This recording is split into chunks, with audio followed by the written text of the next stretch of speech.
The fire extinguisher jammed between the handles kept everyone locked inside the apartment, while Arthur suffocated on foam in the back of a sealed van.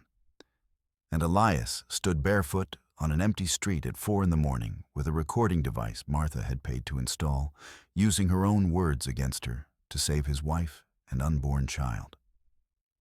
6 months later, he was installing a smart lock. 13 hours earlier, Elias had turned his silver Yale key in the lock of apartment 4B. The oak door swung open, warm light spilling across the foyer from inside. His shoulders were slumped, his tie loosened after a long day at the office. He let the door close behind him and set his leather briefcase down on the hardwood floor with a quiet thud. The living room was wrong. Martha stood on an aluminum step ladder, her floral apron tied over a beige cardigan, reaching up to take down the framed wedding photograph. The 8x10 portrait that had hung in that spot for 3 years. The glass caught the ceiling light as she carefully handed it down to the velvet sofa cushion, her movements efficient and certain. On the floor beside the ladder sat a cardboard box. Inside it, wrapped in tissue paper, was an ornate wooden crucifix. Martha had brought it with her, carried it up from downstairs, and was preparing to hang it where his marriage had been. "This room needs more spirit, Elias," she said, her voice flat and dismissive. She didn't look at him. That photo was too small for such a big wall. Elias stepped forward, his boots clicking against the hardwood. He moved toward the console table by the entrance, where they kept their keys in a ceramic bowl. His eyes found what he was looking for: a spare silver key glinting under the hallway light. The spare that Sarah had lost last week. The one that should have been gone. He pointed at it, his index finger trembling slightly. "Martha, how did you get in? Sarah told me she lost that spare." Martha climbed down the ladder with careful steps, one hand gripping the aluminum frame. She stepped off the bottom rung and wiped her hands on her apron, her movements deliberate and calm. When she looked at him, her smile was thin and superior. She didn't answer his question. Later that evening, as Martha was explaining to Elias why his apartment needed spiritual protection, the front door slammed hard enough to rattle the windows. Arthur came in wearing a heavy utility jacket, his barrel chest leading the way. He carried a steel toolbox that he set down on the granite kitchen island with a loud, deliberate bang. Dust from the toolbox drifted across the clean counter. Elias moved to block him from opening it. He placed his hand flat on the steel lid. Arthur's hand came down over his wrist, thick, calloused, and strong. He squeezed. Elias felt the bones in his wrist shift under the pressure. "Don't touch my tools, boy," Arthur growled, his face darkening with anger. "We're fixing this place since you're clearly incapable." Elias tried to wrench his arm away. Arthur's other hand came up, grabbed his collar, and shoved him backward. Elias hit the kitchen cabinets hard. A spice rack rattled and shifted. A jar of cinnamon fell, hitting the tile floor and exploding into 1,000 pieces of brown glass and powder. The cinnamon puffed up in a cloud that caught the kitchen light. Arthur leaned into him, his full weight pinning Elias against the cabinets. His fist came up, cocked back, ready to strike. For a moment, nothing moved. Then Martha placed a hand on Arthur's shoulder. Not gently, but with authority. Arthur didn't let go of Elias's collar. Instead, he shook him once, like a dog with a toy, and then released him roughly. Elias stumbled away, gasping for air, straightening his shirt. His neck was already turning red where the collar had pulled. As he stood by the sink, his hands shaking, Elias felt something digging into his palm. During the scuffle, his fingers had closed around something, the spare key from the console bowl. He looked down. The metal edge had cut his skin. A tiny bead of blood rolled down the key's silver teeth. That night, at 11 o'clock, Elias was on his hands and knees by the bedside table in the bedroom. Sarah sat on the edge of the bed with her face buried in her hands, her shoulders trembling with silent sobs. Elias aimed the flashlight from his phone at the underside of the mahogany nightstand and moved it slowly across the dusty surface. The beam hit something metallic. He reached up and peeled away a piece of black electrical tape. Attached to it was a small black plastic disc, no larger than a dime, with a tiny microphone hole in its center. As his fingers disturbed it, a small green LED blinked once before dying. Elias stood up and held the device in front of Sarah's face. She looked up, her eyes puffy and red. Her face drained of all color as she stared at what he was holding. "Your mother didn't just want to redecorate?" Elias whispered, his voice cold and terrifying. "She wanted to hear us." Sarah's hand reached out. She took the bug and turned it over. On the back, written in careful silver Sharpie script, were two initials: M.V. Martha Vance. Elias walked to the window and peered through a gap in the blinds. Across the street, parked under a streetlight, was Arthur's black SUV. As Elias watched, the headlights flickered once, then turned off. Someone was watching the apartment in real time. Someone was listening to them. 2 days later, on Thursday night, Elias was driving his silver sedan on a dark suburban road that led past a shuttered diner. His eyes kept darting to the rearview mirror. High beams from a large SUV were tailing him, barely 3 feet from his bumper, so close that the light flooded the entire interior of his car with white. He gripped the steering wheel at 10 and 2 o'clock, his knuckles white, sweat running down his temples. Sarah sat in the passenger seat, her jaw clenched, staring straight ahead. The black SUV swerved in front of them. Elias slammed on the brakes. The sedan skidded, tires smoking, and came to a violent stop.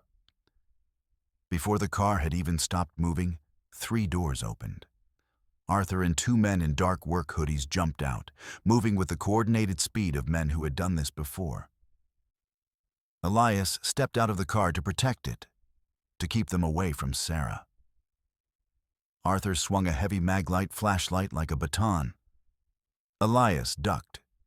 The metal flashlight smashed into the sedan's side mirror, sending plastic shards flying through the night air. The first cousin grabbed Elias from behind in a bear hug, trying to pin his arms. Elias drove his head back hard. There was a sickening crunch, bone breaking, and the man fell back, both hands covering his bleeding nose. Arthur kicked Elias in the stomach. The impact sent him down onto the asphalt. As Elias gasped for air, trying to curl into a ball, Arthur leaned over him. He pointed the flashlight directly into Elias's eyes, blinding him. "You don't take her away from family," Arthur said, his voice cold and final. "Never." The next morning, Elias sat at a laptop in their apartment.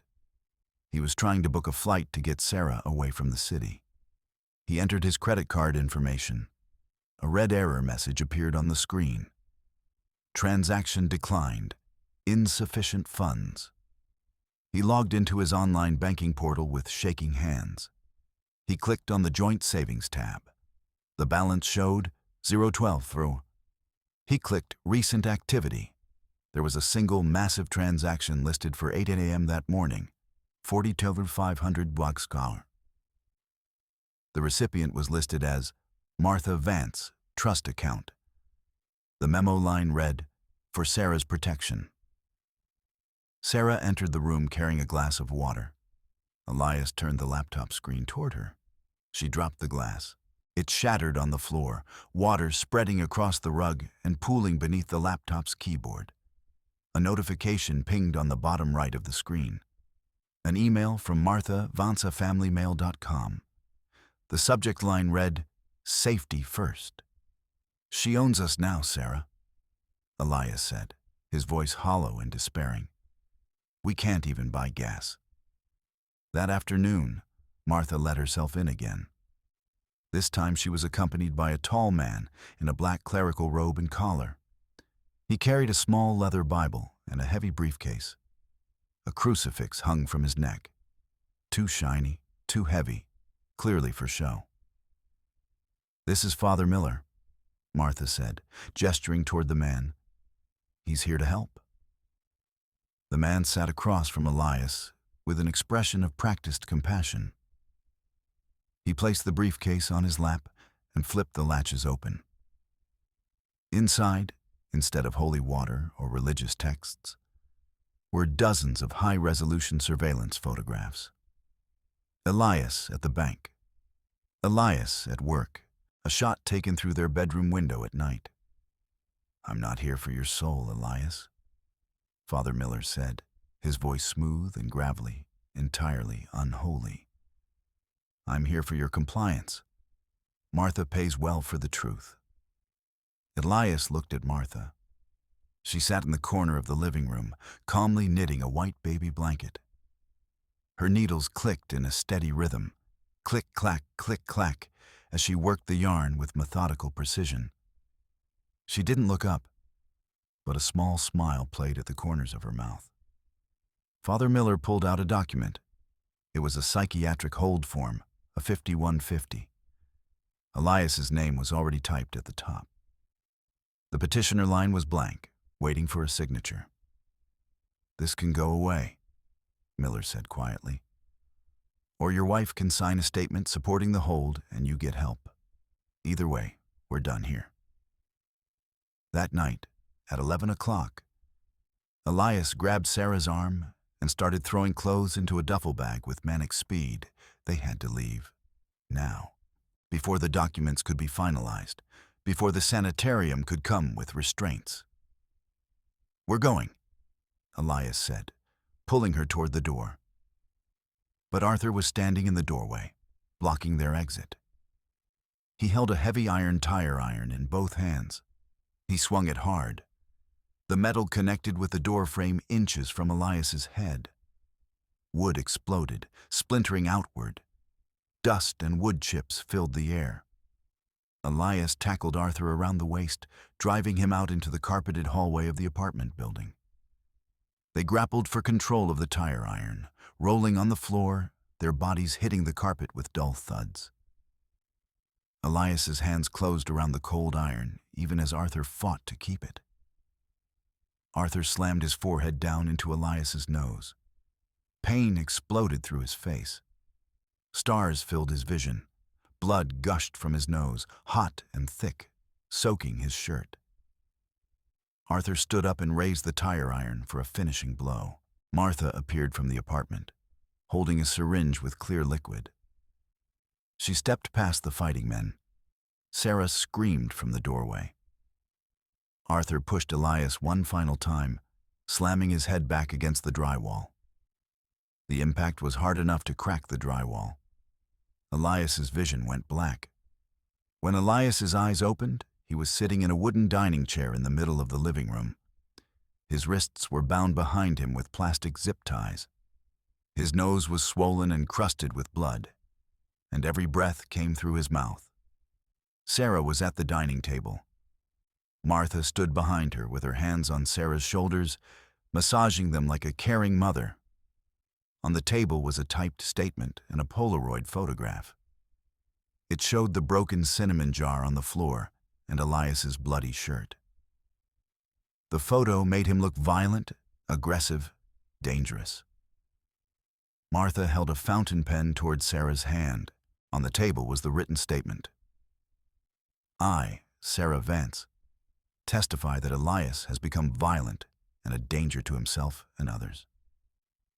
The word danger was underlined in bold. Sarah looked at Elias. Her eyes were hollow, empty of everything but fear. She leaned down and signed the paper. Martha instantly snatched it away, blowing on the ink to dry it. "There," Martha said, her voice dripping with false sweetness. "Now the doctors can help him, and you can come back home to us." Frank Miller entered the apartment with a medical bag. He looked at Elias's bonds and nodded to Arthur. On the side of the bag was a logo, Vance Private Sanitarium, a gilded V wrapped in ivy. Elias was thrown into the basement storage locker of the apartment building. The wire mesh door slammed shut with a heavy metallic sound. A padlock clicked closed. He was surrounded by dusty boxes and a rusted bicycle lying on cold concrete, his hands still bound. Sarah was outside the mesh, crying. Martha stood behind her, holding a folder. She opened it to show Sarah a legal document. Petition for sole custody by grandparents. Martha whispered into Sarah's ear. She pointed at Sarah's stomach. That was when Elias realized Sarah was pregnant. She was carrying their child, and Martha was using the baby as a weapon. Martha and Sarah walked away. The basement lights hissed and turned off, leaving Elias in total darkness. Above, he heard the rumble of a diesel engine. A van was pulling into the alley outside. Elias felt along the floor with his fingers. They found a sharp piece of the rusted bicycle's broken spoke. He began to saw the plastic zip ties against the jagged metal edge. Raspy, scraping sounds filled the darkness. His wrists burned as the plastic bit into his skin and his blood dripped onto the concrete. The zip ties snapped. His hands flew apart. Elias used the heavy bicycle frame as a lever to pry open the wire mesh of the locker. The metal groaned and gave way with a loud crack of tearing wire. He crept up the basement stairs. Arthur was by the van, loading a restraint chair onto the floor inside. Elias spotted a heavy fire extinguisher in a glass case mounted on the wall. He broke the glass with his elbow. The sound was muffled by his jacket, but his heart hammered in his chest. Arthur turned. Elias didn't fight him physically. Instead, he sprayed the chemical foam directly into Arthur's face. The white cloud engulfed him completely. Arthur stumbled back, blinded and coughing, and fell into the back of the van. Elias slammed the van's rear doors and slid the heavy bolt lock. Then he took the fire extinguisher and jammed it through the handles of the apartment's back door, locking everyone else inside. He ran around to the front. Sarah was being led to Martha's SUV. His free hand went to his pocket. The spare key was still there, the one he had bled for in the kitchen. He threw himself in front of the SUV. Martha slammed on the brakes. The vehicle stopped inches from him. Elias walked to the driver's side window, holding up his phone. On the screen was a recording app, showing an active file saving to the cloud. He tapped the phone. A voice played through the speakers. It was Martha's voice from the basement. "I'll take the baby away if you don't sign." Martha's face drained of all color. Her eyes darted like a trapped animal. "I didn't destroy the bug," Elias said, his voice calm and deadpan. "I rerouted it to my cloud drive. Every threat, every confession, it's all ready with my lawyer and the police." Sarah opened the passenger door and stepped out. She walked toward Elias and stood beside him, her hand gripping his bloody shirt. Police sirens began to wail in the distance. Blue and red lights reflected in the SUV's windows. Elias leaned into the window and dropped the MV bug onto Martha's lap. It bounced off her beige cardigan and landed on the leather seat with a small plink. He walked to the curb and dropped the old MV bug, now crushed and disabled, into the trash can. He walked back to Sarah and kissed her forehead. They went inside and closed the door. The smart lock engaged with a solid, futuristic clunk. The camera panned down to the doormat, which simply read, "Home." "Nobody's invited but us," Elias said. The door was solid, white and unmarred.